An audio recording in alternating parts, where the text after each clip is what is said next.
Online course design training series. So in this first video, I want to talk about three different pieces, which are interaction, presence, and teacher resources. These are all three important key pieces of online courses. So as we get started, we're going to talk about what are learning activities. So there are a variety of different things inside a course that can be considered learning activities. But there are some characteristics that they should all have in common.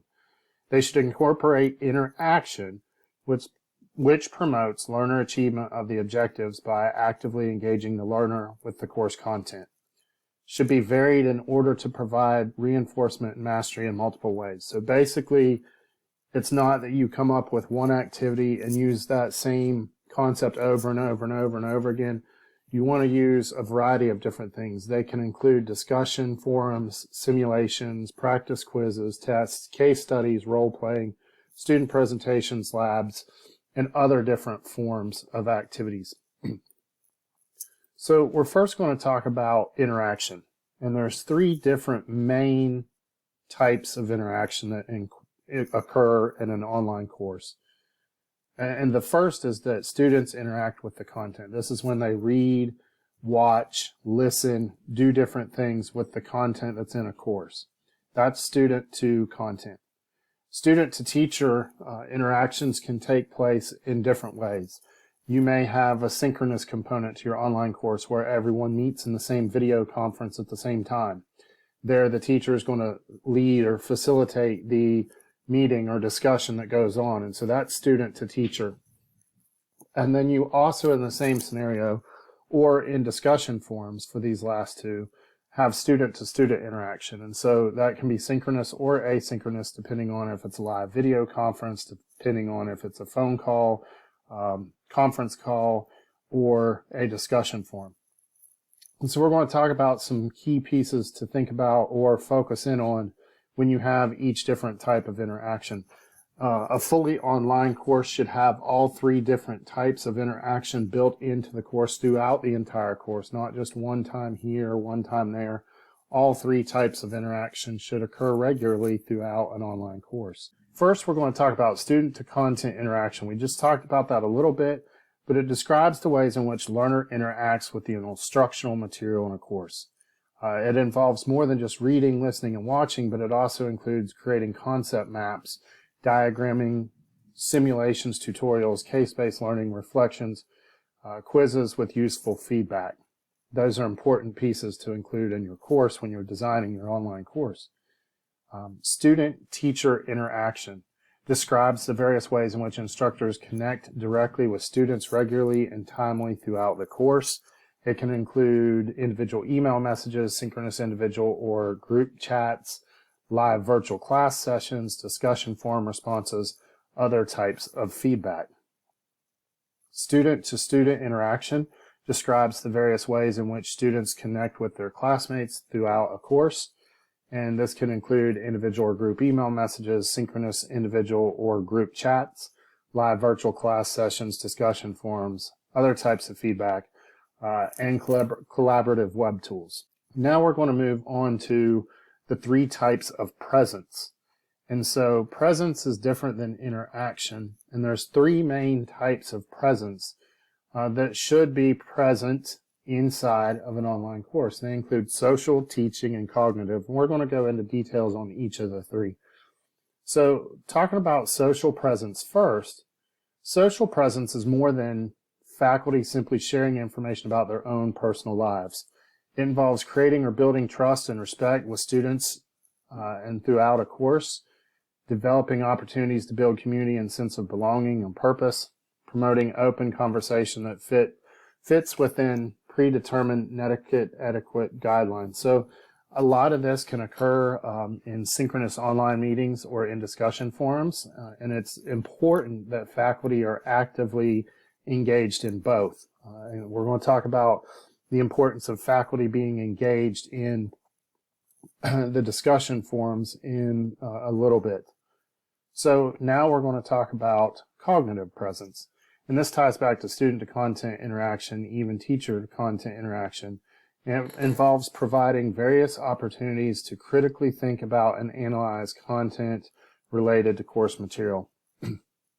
Garrison, Anderson, and Archer 2001 talked about the importance of constructing meaning through sustained communication.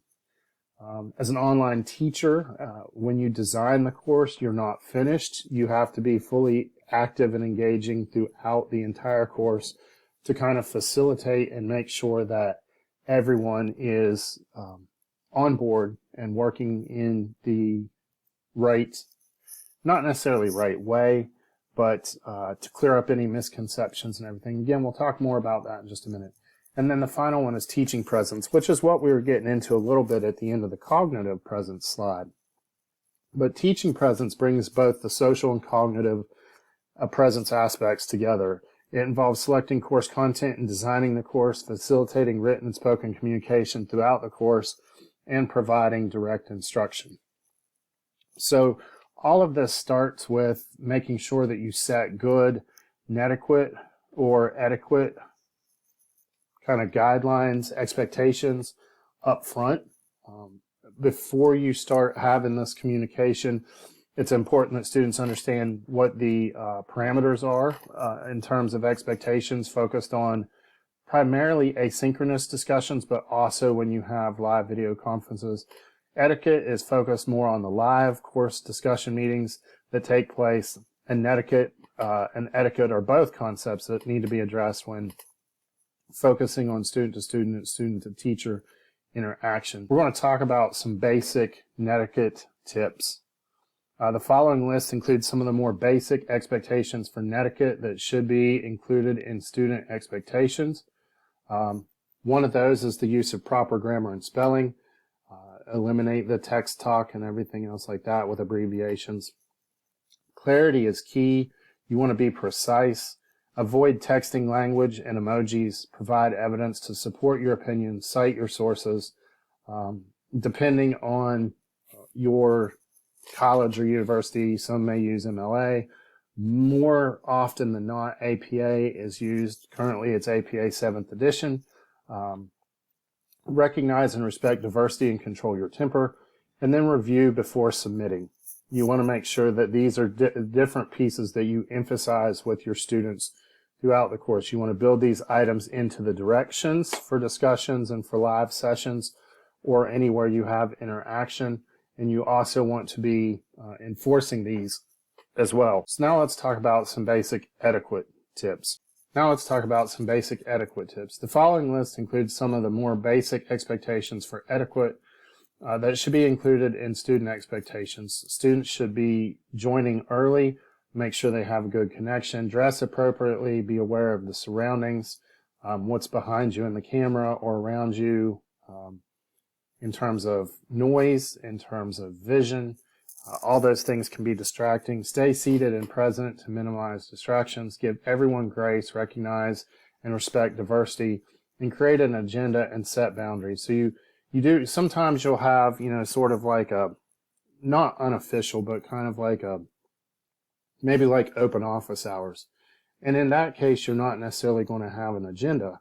But if you have a more formalized class meeting, then you'll definitely want to have an agenda and set boundaries and make sure students are aware of what those pieces are. So up to this point, I've talked about different things that faculty should build into their online course to ensure that their courses are engaging, to make sure that students feel welcomed, to build a sense of community and everything else. And so now we're going to change gears a little bit and we're going to focus in on the resources that you can use to build your course. So, of course, the biggest component of the course itself is the content.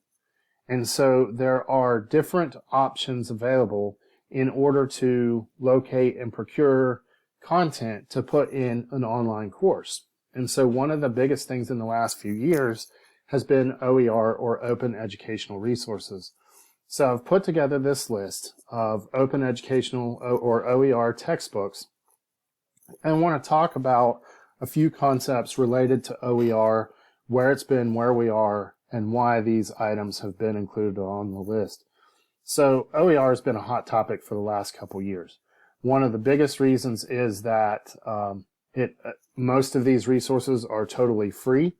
They allow faculty or instructors to manipulate, redesign, remix, and republish the content so you can make it match your learning objectives for your course, for your department, your division, your program, whatever it is that you're teaching. But on top of that, when OER first came out, it wasn't, I won't say it was regulated well at first.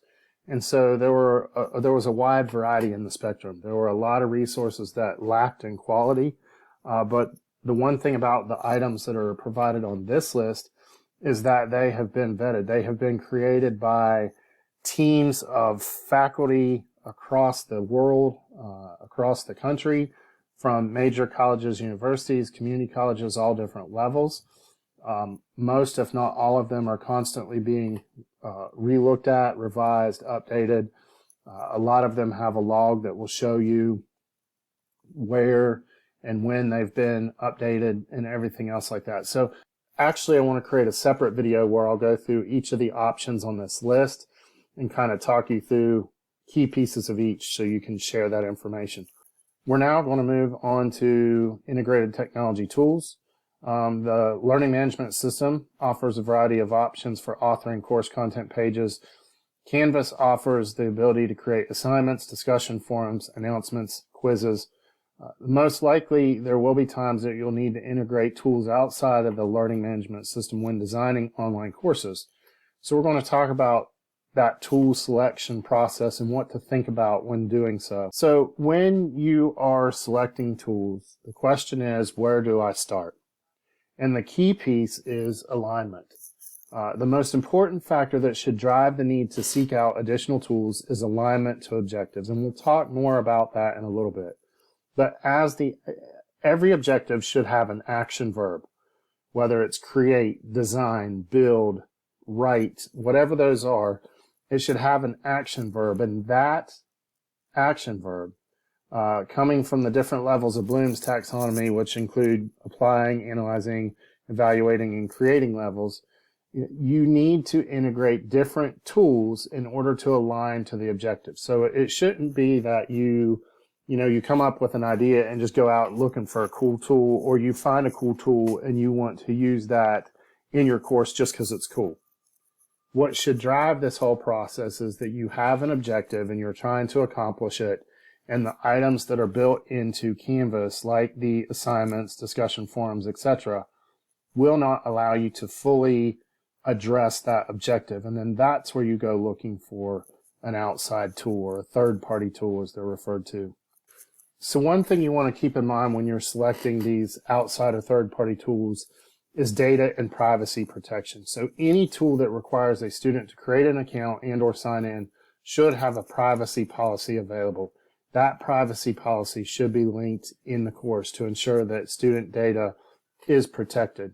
And so this is something that faculty will want to, kind of make sure that they have.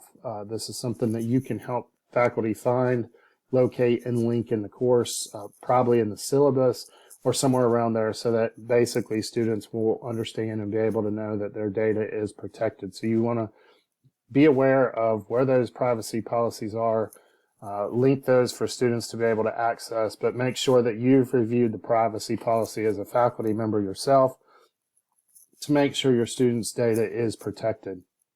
Privacy policy requirements, basically there are 3 or 2 main ones that you have to worry about. If you're working with students 18 or older, you got to worry about FERPA. 13 and under, you got to worry about COPA. But there isn't a federal law that requires business or organization to have a privacy policy, but there are individual policies to protect certain circumstances, and so those are the FERPA and the COPA. So this is the end of this presentation. I want to go into a couple other items in additional presentation.